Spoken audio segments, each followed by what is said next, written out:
In myeloma, most of the patients will relapse and will have several relapses. But we know that with the treatments that we have in the early relapse, we can salvage most of these patients very efficiently. However, there are some patients more difficult to salvage, and particularly the patient who perform poorly upfront. There are various definitions of high risk and performing poorly upfront. However, one of the definitions is early relapse, something like within the 12 or 18 or 24 months from diagnosis. So if you only had 1 to 2 years benefit with your first line from diagnosis, you globally are functional high risk. So for these functional high risk, we looked at how the CAR T-cell targeting BCMA on the tumor cells, ide-cel, could perform, and whether that CAR, because it's a complete different mechanism of action from the regular drug we have, could improve these patients and give another option, another therapeutic option to salvage these patients with their functional poor risk. So the KarMMA program has launched a Phase II sort of umbrella Phase II, the KarMMA-2 study, where the patients in arm A had a transplant up front, but relapsed within 18 months.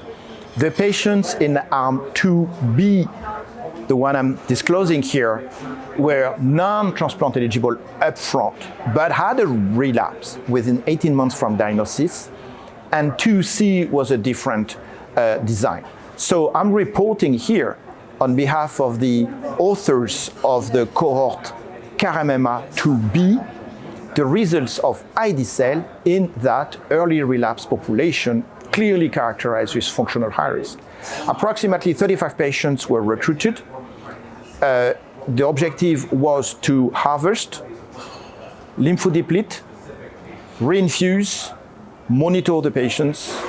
Some of the patients got lenalidomide as a maintenance post-CAR. Approximately 90% of the patients, so 88%, had the CAR reinfused. So I would consider this as a success in performing the treatment as pre-planned in the study.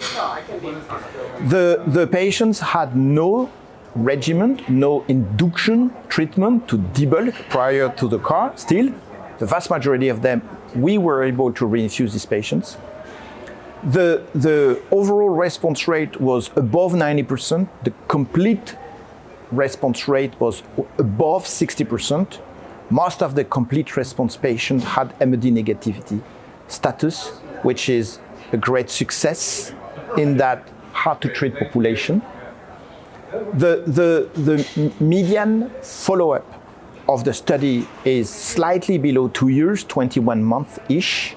Therefore, the median PFS is not reached yet, but expected at 63% approximately at 2 years, which I'd like to remind everyone is very interesting considering the different options, the other options we would give to these patients based on IKEMA, Candor, but also Icaria, Apollo, and other regimens without a CAR that were approved in that same population.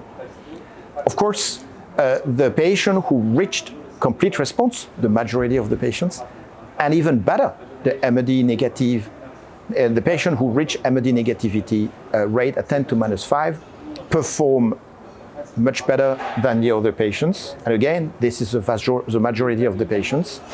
And so we hope that that study will confirm, it's only a Phase II, it will need a Phase III for registration, but we hope that study will confirm that the CAR T targeting BCMA ide-cel is a great option to these patients, particularly starting in line 2.